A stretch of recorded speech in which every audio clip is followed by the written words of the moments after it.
Hello students, this video is for BMLT second year, जिसके अंतर्गत हम पढ़ेंगे माइकोप्लाज्मा के बारे में। तो हमारा अगला टॉपिक है, आज का टॉपिक है माइकोप्लाज्मा। यह एक छोटा स्वतंत्र जीवी बैक्टीरिया होता है, फ्री लिविंग बैक्टीरिया होता है, जो 0.2 माइक्रोन मीटर से लेकर 0.8 माइक्रोन मीटर की व्यास वाला या परिधि वाला होता है। यह एक ऐसा बैक्टीरिया है जो बैक्टीरियल फिल्टर से भी गुजर जाता है, यानी कि बैक्टीरिया की प्रजाति में यह सबसे छोटा बैक्टीरिया होता है। नॉरकार्ड और रॉक्स ने, ये वैज्ञानिक के नाम है, नॉरकार्ड और रॉक्स ने 1858 में सर्वप्रथम इसको आइसोलेट किया था। यह जो है प्रतिकूल परिस्थितियों में भी सर्वाइव कर जाता है। इसके कैटल्स, इसको जो है इन दोनों वैज्ञानिकों ने कैटल से, यानी कि किसी गाय या भैंस से इसको आइसोलेट किया था। जिस जानवर को प्लूरोनिमोनिया की बीमारी थी, उसमें से इसको आइसोलेट किया गया था। प्लूरोनिमोनिया लाइक ऑर्गेनिज्म, अब तब से उसको जो है प्लूरोनिमोनिया लाइक ऑर्गेनिज्म कहा जाने लगा, यानी कि PPLO। अब से यह माइकोप्लाज्मा के जीन्स के रूप में अध्ययन किया जाता है। माइकोप्लाज्मा में सेल वॉल नहीं पाया जाता है। इसके आप चारों तरफ देखेंगे तो सेल वॉल नहीं पाया जाता है, लेकिन यह एक त्रिपर्ती यानी कि 3 लेयर की यूनिट मेम्ब्रेन से घिरा हुआ रहता है, जिसको हम लाइपोप्रोटीन मेम्ब्रेन भी कहते हैं। सेल वॉल न होने के कारण पेनिसिलिन का इसका कोई असर नहीं होता है, यानी कि पेनिसिलिन के प्रति यह रेजिस्ट हो जाता है या रेजिस्ट है। आइए इसके बारे में सबसे पहले देखते हैं। ये इंट्रोडक्शन हुआ, अब देखते हैं इसकी मॉर्फोलॉजी। यह प्लियोमॉर्फिक होता है, अर्थात ये अपने वृद्धि के लिए अपने स्ट्रक्चर को, अपने रिप्रोडक्शन को चेंज कर लेता है। यह एक छोटा गोलाकार जीवाणु है, जिसके बड़े ब्रांचिंग फिलामेंट भी होते हैं। ये इसको ग्राम स्टेन करने से ये पुअरली स्टेन होता है, और ये एक तरह का ग्राम नेगेटिव बैक्टीरिया है।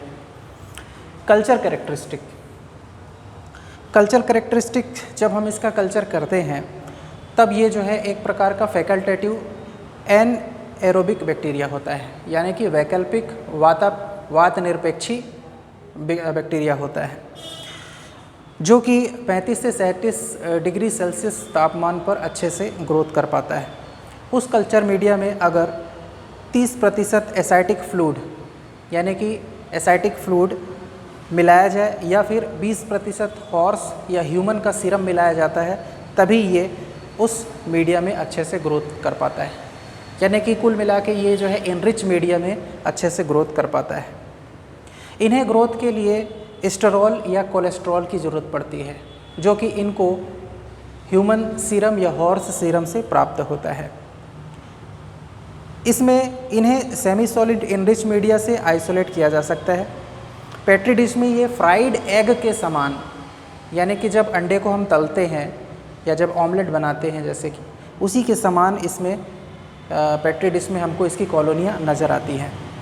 इन कॉलोनी को हम आसानी से हैंड लेंस से या नेकेड आई से भी देख सकते हैं। आइए अब देखते हैं उसके पैथोजेनेसिस के बारे में। माइकोप्लाज्मा की तकरीबन 10 स्पीसीज़ होती है, 10 प्रजातियाँ होती हैं जो बीमारी उत्पन्न करती है, लेकिन अभी तक मेडिकल साइंस के द्वारा सिर्फ 4 प्रजातियों को इनकाउंटर्ड किया गया है या पहचाना गया है। तो सबसे पहली इसमें प्रजाति है माइकोप्लाज्मा निमोनिया। इसे सर्वप्रथम ईयोटॉन के द्वारा 1944 में आइसोलेट किया गया था। इस कॉजेटिव ऑर्गेनिज्म से निमोनिया नामक रोग होता है। साथ ही साथ निमोनिया के साथ साथ वो किसी संक्रमित मनुष्य में ट्रेकोब्रोंकाइटिस निमोनिया भी उत्पन्न करता है, यानी ट्रेकिया और ब्रोंकाइटिस में इन्फ्लामेशन प्रोड्यूस करता है। इसका इंक्यूबेशन पीरियड 2 से 3 सप्ताह का होता है, जिसके अंतर्गत उस संक्रमित मनुष्य को बुखार, सिर दर्द, मस्कुलर पेन और कफ की शिकायत रहती है। दूसरी इसकी इन्फेक्टिव स्पीसीज़ है माइकोप्लाज्मा होमिनिस। माइकोप्लाज्मा होमिनिस जो है ज़्यादातर जो है गायनोकोलॉजिकल या फिर पोस्टपार्टम स्पीसीज़ के रूप में देखा जाता है। ये फीमेल रिप्रोडक्टिव ऑर्गन को ज़्यादा इफ़ेक्ट करता है, मुख्यतः पोस्टपार्टम के समय यानी कि डिलीवरी के बाद। And 30% cases non gonococcal urethritis के रूप में भी ये इन्फेक्शन प्रोड्यूस करता है। ये प्रजाति मुख्य रूप से इम्यूनो कम्प्रोमाइज्ड जो व्यक्ति होते हैं उनको ज़्यादा अफेक्ट करता है। इम्यूनो कम्प्रोमाइज्ड मतलब कि ऐसे व्यक्ति जिनको पहले से ही कोई बड़ी बीमारी हो या फिर किसी ड्रग की वजह से उनका इम्यून कम्प्रोमाइज़ हो गया हो या इम्यून सिस्टम कम हो गया हो, जैसे कि एड्स है, सिफिलिस है या किसी ड्रग की वजह से। तीसरी इन्फेक्टिव जो स्पीसीज़ है यूरिया प्लाज्मा यूरिया लाइटिकम है। इसको जो है आइसोलेट सबसे पहले यूरेथ्राइटिस में किया गया था, यानी कि ये एक्चुअली में यूरेथ्राइटिस प्रोड्यूस करता है, यानी कि यूरेथ्रा में इन्फ्लामेशन प्रोड्यूस करता है, साथ ही साथ जेनाइटल इन्फेक्शन भी प्रोड्यूस करता है और वेजाइना को इन्फेक्टेड करते हुए वेजाइनोसिस भी प्रोड्यूस करता है। चौथा जो है माइकोप्लाज्मा जेनाइटालियम, जैसा कि नाम है वैसे ही ये उसी अंगों में जो है इन्फेक्शन प्रोड्यूस करता है। ये मुख्य रूप से इस संक्रमण के दौरान यूरोजेनाइटल ट्रैक्ट में पाया जाता है और फीमेल में पेल्विक इन्फ्लेमेटरी डिजीज़ भी प्रोड्यूस करता है। जेनाइटल ऑर्गन के साथ साथ ये लंग्स और अपर रेस्पिरेटरी ट्रैक्ट को भी इन्फेक्ट करता है, साथ ही साथ अस्थमा प्रोड्यूस करता है। आइए अब देखते हैं इसके लैब डायग्नोसिस के बारे में। लैब डायग्नोसिस में सबसे पहले हम उस संक्रमित व्यक्ति का ब्लड इन्वेस्टिगेशन करें तो हमको उसमें किसी भी खास तरह की चीज़ नहीं दिखाई देती, नॉट सिग्निफिकेंट। बैक्टीरियोलॉजिकल इन्वेस्टिगेशन के रूप में हम जो है स्पेसिमेन के रूप में रेस्पिरेटरी और यूरोजेनाइटल ट्रैक्ट के स्रावों को ले सकते हैं।